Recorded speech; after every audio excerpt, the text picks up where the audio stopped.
আসসালামু আলাইকুম, আশা করি সবাই ভালো আছেন। ঈদ মুবারক, ঈদ মুবারক, অগ্রিম ঈদ মুবারক। তো বাহিরে আজকে ঈদ গেছে, প্রবাসী মানুষের সবাইকে ঈদ মুবারক। তো কালকে আমাদের ঈদ, সবাই দোয়া করবেন সুষ্ঠুভাবে যেন আপনার কুরবানি দিতে পারি। আর আলামিন মুরাদ, আলামিনকে নিয়ে আজকে আমি বাজার করলাম একটু হাঁটো। তো আলামিনে খুশি, কালকে ঈদ করবো আলামিন নাকি বলো না? হ্যাঁ আলামিন, তুমি কি পাঞ্জাবি কিনছো? নতুন পাঞ্জাবি কিনছো? হ্যাঁ। তো আশা করি সবাই ভালো আছেন। ঈদের একটা আনন্দ সবার কাছে আছে।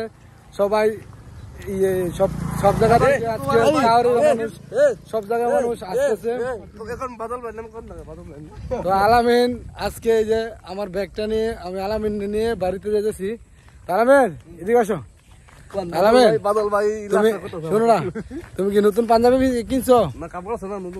নতুন কাপড় আছে না? তো কালকে সকাল সকাল ঈদ হয়ে যাবে, নামাজ পড়তো না? এদিক তাকাও না, এদিক তাকাও, এদিক তাকাও, এদিক তাকাও। এই যে এই যে আলামিনের হাসিটা অনেক সুন্দর লাগে। হ্যাঁ, একটা সরল সোজা মানুষ, তো সবাই একে পছন্দ করে। তা আমি যাই বলি আলামিনকে আমার সাথে আবার কথা বললাম, ইনশাল্লাহ চেষ্টা করে কিছু করার জন্য। তো সবাই ভিডিওটা ভালো লাগলে লাইক কমেন্ট শেয়ার করে দিবেন বেশি বেশি। ইনশাল্লাহ ভালো থাকবেন। আসসালামু আলাইকুম।